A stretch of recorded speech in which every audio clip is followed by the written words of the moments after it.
I love it. I mean, this is all comes down to communication, right? Everything is communication. Yeah. Everything that I Everything. can think of. Everything we do comes down to communication or the lack thereof.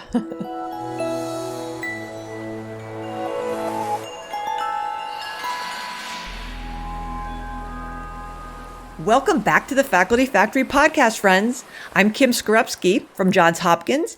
And today on this episode, I'm so pleased to have my colleague and friend, Dr. Mahadevappa Mahesh.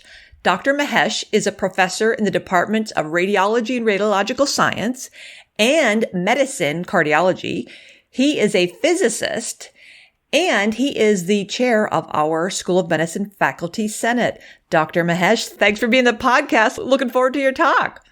It gives me great pleasure to talk to you, especially today is a International Podcast Day. No way. I just came to know, yes, I just came to know on my Twitter feed, so which I would not have known. So I'm happy to talk to you about one of my favorite subjects. Yeah, and just those of you who are curious, this Dr. Mahesh is on Twitter. He is a social guru. His Twitter handle is at mmahesh1. Take it away, Mahesh. What are you going to lay on us? So a couple of things. Let me start off with like why I liked being active on the Twitter. Among all the social media platforms, I happen to like Twitter more for a number of reasons. And I also want to talk to today to you and also to your audience that why professionals like us had to become more active in the social media. Especially, I'm going to focus on the Twitter. Why did I got attracted towards Twitter is for a couple of personal reasons. One is when I wanted to play and see what Twitter is all about.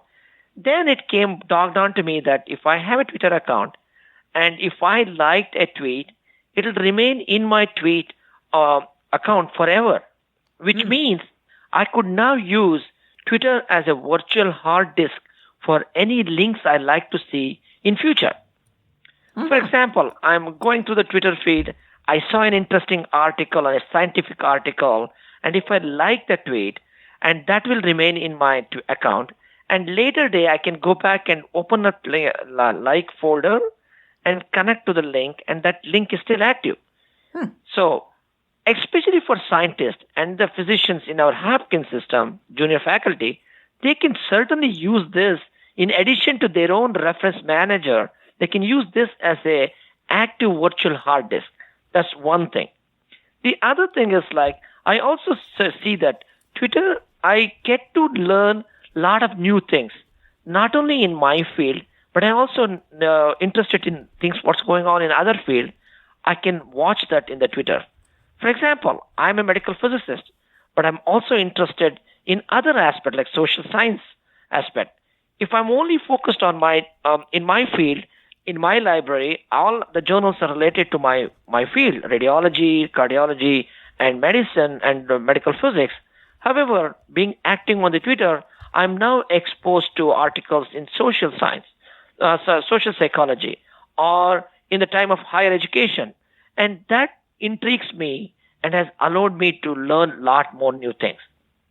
You're totally right. I mean, so many of us listen to podcasts, and I mean, especially those of us who, or if you're driving a lot or you've been home quarantined, you're trying to expand your horizons. I'm like you. I'm an input person. I love brainstorming and making connections. So I love how on the Faculty Senate here at Hopkins, you have incorporated authors and books and people from different fields to inform how we think, because that's the basic part of being a scientist, as you said, is being curious about other fields and then how you might apply that knowledge or technique or tool or way of thinking in your own science.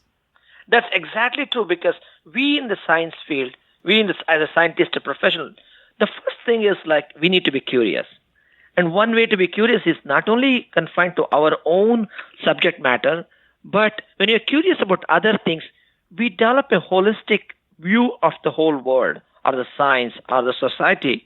That way, we can actually contribute a lot more to the others where we are expert. So one way is like I find Twitter is like a junior faculty, let's say, he or she can develop his or her niche area by following certain things or tweeting about it. So before that, let me say, so you open an account, like for example, those who have not interacted with the Twitter or having a Twitter account, I recommend to have an account. First, open an account and put a profile picture. Don't allow it as just an egghead and the profile picture. Put a picture of you. Right. And then it is also equally important to introduce yourself correctly in the Twitter bio. That also brings me to another aspect, such as gender equity, especially in this time of issues going around in the society, having a gender equity issue. And also, for example, addressing yourself. You have a PhD, so address it yourself as a doctor's X and Y. Right. That way, others know who you are, because others will only know by what you have told about yourself, not just to brag, but at least just to inform others. And that will put people on an equal field, especially on a gender equity level, that everybody will know who he or she is by telling what her background, his or her background. Right. For promotion, I mean, I think this is getting more interesting, the way we have an impact internationally and nationally, not only with our colleagues, but patients. Yep. But you're right. Establish credibility, expanding your network, putting your science out there, getting creative about the way you present your science and share your science. You're right. It's a really valuable tool. And also another tip for anybody starting is, there is what is called as your account is tagged by what is called a Twitter handle, which you mentioned. My Twitter handle is Mahesh1. I advise anybody starting up to keep the Twitter handle as clearly as possible, not some very strong or lengthy one, because people need to remember that as you keep active on the Twitter world. For example, I tried to use Mahesh. It was already taken. I tried Mahesh. It was already taken. So I went with Mahesh1. Got it. Try not to be too much. Like one of my colleagues has, his name is Todd Atwood. He uses a Twitter called Dr. Medical Physics. That's fine. If it is available, use it. So that tells about his expertise. Keep it short and easy for somebody to remember. Why? Because in these days, we all get a lot of emails. As you know, you get a lot of emails in your box. And if I want to reach you, for example, I know if you're active on the Twitter, or if one of my colleagues is very active on the Twitter like me, so instead of me emailing him, I send him what is called a direct message. That is becoming more practical for me these days, to reach out to a friend who I can get an answer in an hour or two. Right. Because that is an option on the Twitter you call DM or direct message. You send a direct message and that will show up on his account. If he or she is active, they will know immediately and they'll respond back. Well, I never thought about that component of it. I have to admit that I am a Luddite we have a Twitter handle in Office of Faculty Development, but I'm not facile on it. I'm not on social at all. So you're really, I would like to say you're preaching to the choir, but you're not here. I'm one of those stubborn folks who is having a hard time with it, but I see the value of it. And I see the activity, and I love how you are talking about like operational things of using it as a virtual hard drive and direct messaging. I didn't even know about that capacity. Yes, and then the other thing is, like, this Twitter has allowed me is like, you can actually download all your tweets.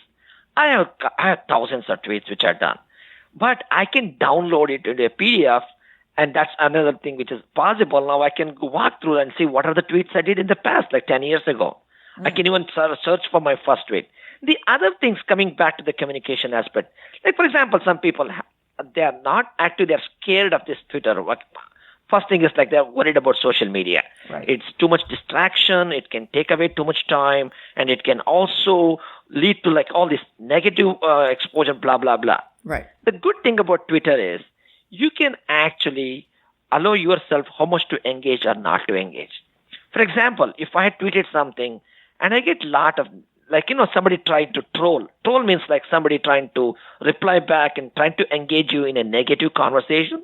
Okay. You can simply shut it off by either muting that person or blocking the person from ever tweeting you or reaching you. Or you can simply not engage the person in the reverse conversation. Yeah. For example, in science field, we have always have controversial topics. Even today, if you go to Twitter and search anti-vacciners, for example, Right. there are thousands of tweets. So if you tweet something on vaccine, people might troll you and start telling you all the negative aspects, but you can basically block that. Uh-huh. That way you're disengaging the conversation. Gotcha. And you are in control of what the communication you want to do. Yeah.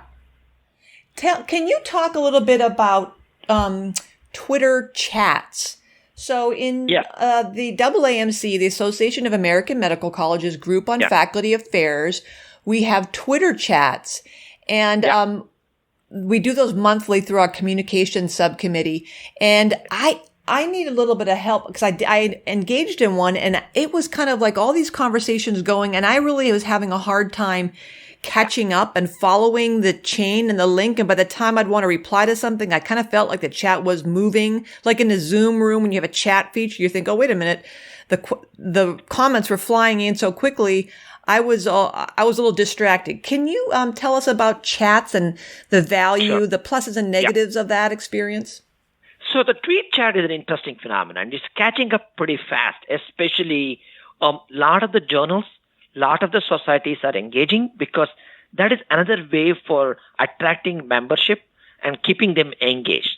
For example, I'm involved with one of my journal. It's called the Journal of American College of Radiology. I serve as the associate editor for the journal, and we have a monthly tweet chat. It's interesting. It's really for a beginners, for the first person, first time when you're interacting, it really overwhelms you because there's too many things going on simultaneously. So the thing is, the tweet chat is like there is the subject matter. You pose 1 or 2, 3 or 4 questions, and the moderator will pose the question and allow people to interact. But interacting means like people will keep typing up and down and say, you really get lost. Right. So during the tweet chat, the one way I use is there are other platforms which helps us to see parallelly what's going on. Well, I use another platform called Hootsuite.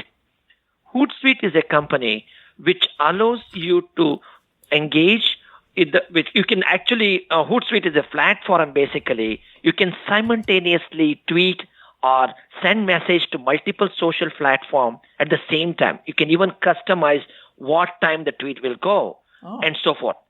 I use the Hootsuite because there I can create streams on my monitor, multiple streams of things going on. One of the column would be all the tweets going. The second one is I can just use the hashtag of the tweet chat and only those streams are coming. And then you can have another column with only your tweets are going. So that way you're parallelly seeing what's going on and respond and immediately see your response will automatically enter into that tweet chat discussion. Got it. For a beginner, it's really overwhelming because sometimes also it's like all over the place. So for a beginners, I would rather encourage them to observe 1 or 2 tweet chat and see where you want to respond. If you want to respond, let's say next month tweet chat topic is of interest and you want to interact very timely, I would advise you to create some of the tweets, text ready to go, and then you cut and paste or even time the tweets to exactly come in the same conversation. So if a topic is very important, if I'm moderating, I would have created a series of text in a Word file, usually less than 280 characters. That is the limitation on the tweet. And I cut and paste on the as we go along because it's quite fast moving. Yeah. Right. That's also, I didn't think about that, preparing ahead of time. Right. That preparing ahead of time because, for example, if there are a couple of questions which I really want to put my message information, and as the conversation starts, if I start typing already 10 other conversation would go. So I would rather have it in a Word document, a couple of text materials which are tweetable. Like whatever, all of it should be less than 280, otherwise it gets rejected. So that way you can cut and paste into this in your stream with usually one of the ways is like always use a hashtag of that particular tweet chat so that it gets listed under that one. Yeah. And another aspect is using a hashtag. Hashtag is used because that way you can search a particular subject material based on the hashtag. So the other thing which I see is like, okay, let's say with all these activity, what is this personal to me? One thing is like the personal aspect, especially for a junior faculty, is to promote his or her research or her knowledge, her knowledge. Right. Why? Because we write one of the things with all the academic professionals is we publish, we write. That's the main thing. We publish or perish. Okay, we publish, we write an article. Article comes out in our journal. Realistically, how many people really read the whole article? Exactly. A handful. Especially a handful. Those in your lab or in the other labs who are doing exactly your research and maybe interested to see, they will read. But let's say X amount of people are reading it. Now, what is happening is all the journals are now allowing to engage, to keep it more attractive. They allow the author to tweet about their article when it comes first online. And they also provide a link that way. They will provide a free access to the article for a first X number of days. That way, they are trying to attract more readership into the journal. So you are doing two favors. One is you're promoting your research. Second is you're also promoting your journal. Now, that's another attraction I see in the Twitter world, because every day morning when I screen this, I see some of the journals which I heavily follow. Their editors are now tweets every day morning their latest article they're publishing. So in a way, I get to know what's happening very fast on a daily basis. So that is very critical for anybody in the academic world to keep up to the literature. Like in generally, we keep up with the Jones.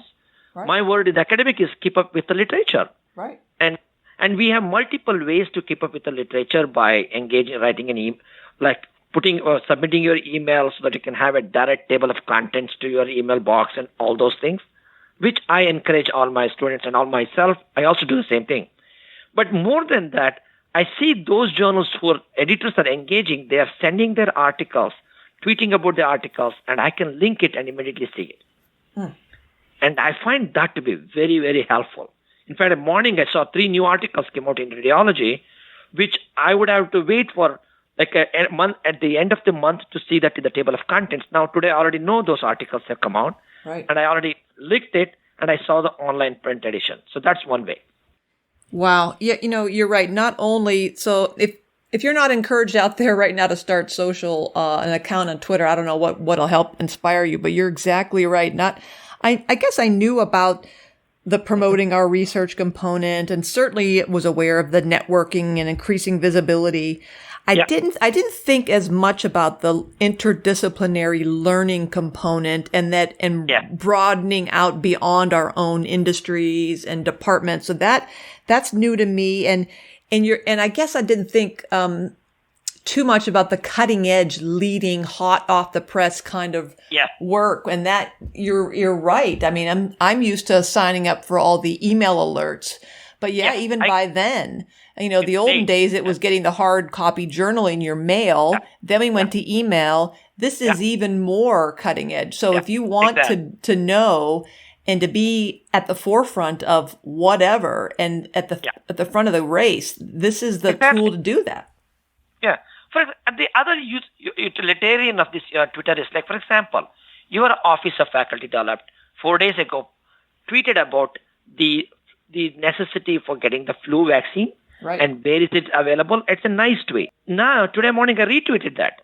So now it goes to my followers about that one. Right. So I'm going to make it time this tweet a week from now, so that again another week it'll remind them. So this is information. You can schedule retweets. Yes. Oh, I didn't know you could reschedule or schedule retweets. And I can't do that on the Twitter platform. One way to do is like I had to code the tweet and then schedule it. On the other end, I can do it on the Hootsuite. That Hootsuite. I can time up a month from now to go exactly there. So let me tell you the example. Recently, as you know, I'm involved with that UPAC committee. So they have come up with for the global audience. Our UPAC committee at Hopkins is a University Pandemic Academic Advisory Committee. So this committee put out this very useful information about the caregiving and the COVID relief funds and other things, which it's published on the Hub. We all, like many have already tweeted about it. But what I had done is like I scheduled every week for the next 3 weeks to come up the same link. I'll tell you why. Because many will miss the emails. That's right. Most of the people do not read the emails because there are too many emails. Right. My inbox. So because of that, we had talked at the UPAC meeting also, the communication is becoming really key. And to communicate, we need to use multiple platforms. That's right. And one of the ways I find is like if I schedule it for next 3 weeks every Monday morning, my followers will get to know. It may be redundant, but at least those who have missed will at least connect it back and check what that is. And if it is useful, they'll make it use of it. That's right. And it does not cost me anything. I love it. I mean, this all comes down to communication, right? Everything is communication. Yeah. Everything I can Everything. think of. Everything we do comes down to communication or the lack thereof. So the another thing is like one of the strongest thing which I use on Twitter is for advocacy. Advocacy. Right. Advocacy. Forgot about that. Sure. And that has become really powerful tool. I'm not going to go into the details of the politics of. Let me give you one example. Right now, the CMS, the Medicare Services, has proposed some major cuts for radiology reimbursement in our field. So the American College of Radiology, where I sit on the board, have now trying to reach out to their members to call their congressmen to express that why that can hurt the imaging world. Sure. That's one way. The other way is like the American College of Radiology also has sent up tweet beats with the links there where you can click the link. It will directly take you to a page where you can sign off your name and send it to the congressman. And that I like to tweet it or retweet it. And now the ACR, the American College of Radiology, has engaged a couple of super users such as us to help them in advocating or promoting this advocacy, to reach out to the maximum number of people so that all of them, at least some percentage of them, will respond to these tweets or emails and call their congressman. And again, that life is made easy. All they have to do is click. It will go to another web page with all the letters already written. They have to sign off their name and it will go to the congressman. Wow. And what I have seen in the past is like the more number of replies or messages they get from their constituents, more higher the chances the congressmen or the senators will respond to that particular aspect. Wow. Yeah. Another good benefit, advocacy. Yeah. Yeah. And for example, being the scientists, we do so much for funding. And always there is a jeopardy for a funding. And especially at the annual budget time, Congress always have a sharp knife for cutting off the budget. Right. So one way is like, as you all know, all the societies will write emails to the signed off by a variety of societies and send them. But more than that, this advocacy from the Twitter world, tweeting and directly sending them about this can jeopardize my research. It can jeopardize the country's standing in future. All those things can really need to be heard by the senators, the congressmen. And the only way is like more number of people have to do it. And I find that to be done easily with the Twitter. All right. You've definitely sold me, Mahesh. Let me tell you that some of the downfalls of the Twitter. Oh, okay.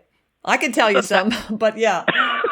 For me, the technology, all the IT guys always say, Kim, you must have some kind of metal something in your head because I get near technology and it goes crazy. But yeah, go ahead with the downfalls. So the pitfall is there can be like a time commitment. You might get overwhelmed, or you might get, this can be, what we call it as a positive procrastination. You can procrastinate. You are supposed to write a paper and you go to your Twitter account to looking, and then immediately half an hour is done. So we need to be careful about that. The other thing is like, one should not tweet or post like any other time when you have been drinking or otherwise altered in some ways. Oh my goodness, no. Right. Or if you're angry with someone, specifically when you're angry with someone, when you read a tweet, don't engage in that tweet when you are really upset because it's going to remain in your account forever. Oh. Even though if you try to delete, it's going to remain. And that can be very hurtful or embarrassing to others or to even yourself if you do really bad. Right. Especially if you're representing an institution. If you're representing an institution, you need to follow the institution social media policies. In fact, Hopkins has a nice social media policy document. If anybody is engaging and they think that they're representing Hopkins, they they better read that policy and adhere to that policy, because that is really critical. Exactly. Yeah. So the two things I want to tell. We have seen in the Twitter world, there are two things. One is there are many physicians are now heavily connected with their patients through tweets. Oh, really? Now you've added another thing. I was unaware of the communication between physicians and patients via Twitter. And there are some patients, some physicians at Hopkins who have thousands of followers, and their patients will eat up whatever they are messaging. Wow. And in fact, I have brought this up now that we have a new, now that brings back to the question of academic promotions. Right. So in the academic promotions, we always go with some factors like H factors, impact factors, citation, blah, blah, blah. Now the other aspect which are now knocking on the doors of the academic world is people who are heavily engaged in the social media, especially such as connecting with the patients, who are able to communicate this information more readily to their followers. How are they evaluated for the promotion? Right. It's just a beginning of the world. It is not. It is still the promotion world is probably. I have discussed with you in the past, asking your help, like how we want to start doing this. Because that is another area where a young fellow, like a young faculty coming in, if he or she establishes a niche, can utilize in 10 years from now as part of the promotion packet to demonstrate their value in the field. Well, altmetrics. I mean, the phrase is altmetrics short for alternative metrics. Mm-hmm. Altmetrics. That social media is now. I mean, when it was first new, I mean, the criticism was, well, we can't promote faculty based on the fact that between operating rooms they're just tweeting something. You can't be promoted on that basis. Well, that's a pretty naive way of looking at the platform as having an impact, that someone could be tweeting their latest table or figure or charts from their research and building a community and gaining an national reputation as a scholar using the Twitter or other social tools as the platform to communicate. And you're right. You can't just poo-woo about these things, but this is becoming a reality. I know there is a lot of this fluff also involved, but that's again left to the Twitter, the promotion committee, to how to measure these things. And there are publications which I have come across which are now writing up how to measure this, or like how to evaluate a person's tweets or altmetrics. Right. Yeah, exactly. And that's going to take some time, but it's going to be there, and it's going to happen. My argument to those people who are telling this negative, like they don't want to take seriously. Here is an example. I write a paper, or somebody writes a paper. It's read by 100 people. On the other end, I tweet about an important aspect of radiation. 2,500 people engage that. So it doesn't mean that particular value is not valuable. That's where we had to account for. Of course not. Right. Exactly. Yeah. Exactly. It's a wonderful tool, and technology is rapidly increasing. And of course, oftentimes in academia, we're not on top of things like other industries, but this is just another example of how we can have amazing impact and reach, and just by using these tools and being creative and letting go of some of our sometimes, stubborn beliefs that there's only one way to do something. The other thing which I want to draw, this is even more important these days in the COVID time, is the issue of burnout, is the issue of isolation, especially in academia. Isolation is very much stressful also. We are all working in our lab by ourselves. Sometimes we might spend the whole day not talking to anybody. Right. So in that aspect, what I have found is like Twitter to be a very soothing environment, especially you can find others who are going through the same situation. That way you can get tips. I have got so many tips on how to handle some of the stresses I go through. Right. That's true. Build a community of like-minded people, a built-in support network. Yeah. Exactly. And that goes not only within the physical walls of your country, it goes globally. Let me take you one example. I got somebody has tweeted me telling a question about a radiation, like a CT protocol and a radiation protocol, and I answered them general, not very specifically, but a general answer they were looking for, I answered. And then I came to know that person was actually communicating back from Kenya. This person was knowledgeable about something, but his father was having a CT, so he or she was worried about. So he had DM'd me directly asking, because he had seen me on the tweets of talking about radiation and CT. So he had DM'd me as like answering for this one. But I was pleasantly surprised then this has reached a person somewhere in Kenya. In Kenya. And I'm sitting here, I'm Baltimore. sitting here in Kenya to Baltimore, so easily, right. Yeah, exactly. And now that creates some type of engagement to provide these resources. Especially what I have found is my colleagues working in other resource deficient countries, like, very somewhere remotely, and they're doing the PhD, or they're doing and they need a literature, like they're looking for some literature. They're so difficult to find in their country. They can DM us and ask these questions if they are engaged in the Twitter world.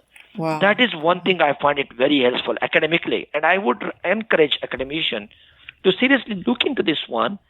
And basically not only promoting themselves, but they're also going to be in the helpful way. The other area which I would like to tell is like, I find these days professionals have an obligation to engage in this media because, let me tell you an example. My expertise is in the area of radiation, risks and benefits, so forth.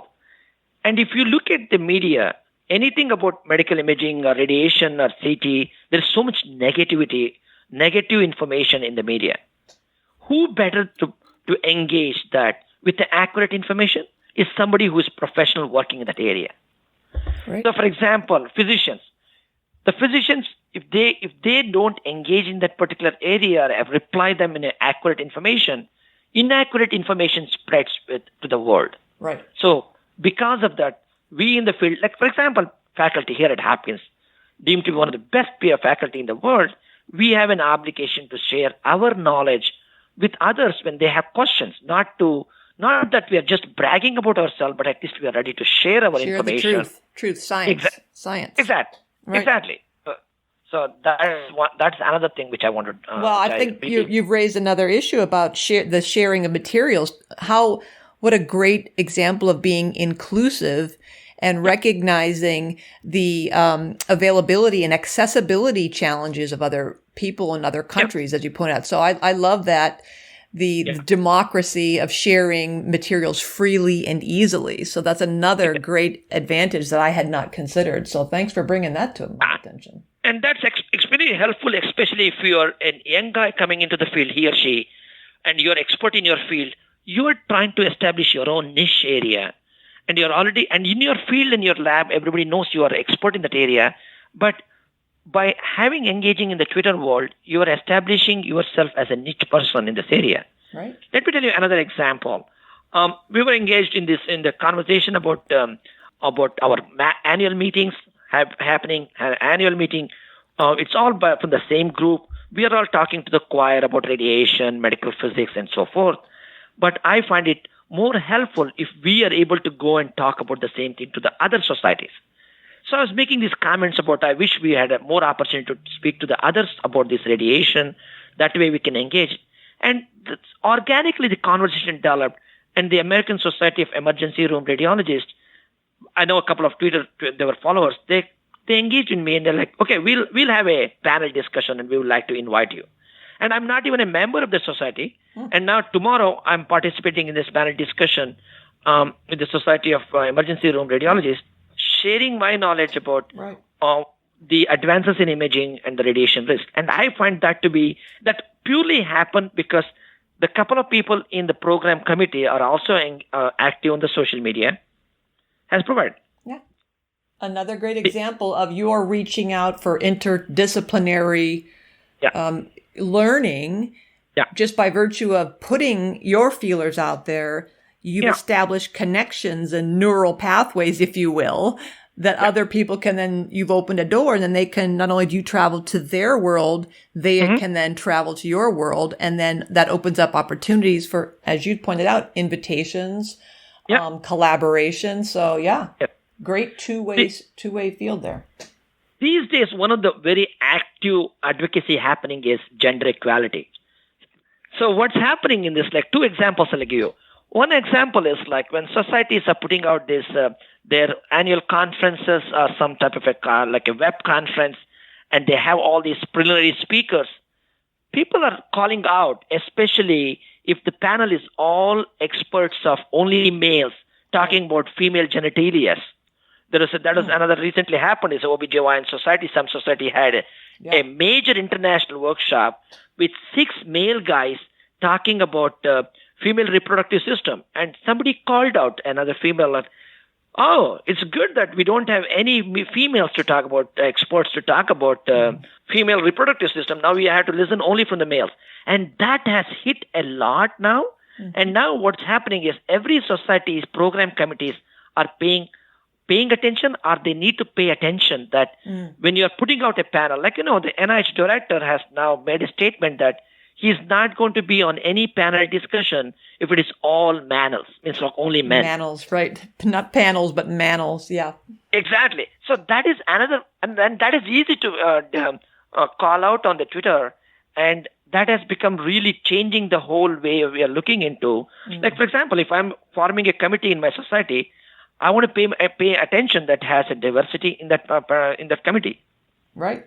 Whew. Well, this has been great. You've been listening to Dr. Mahesh.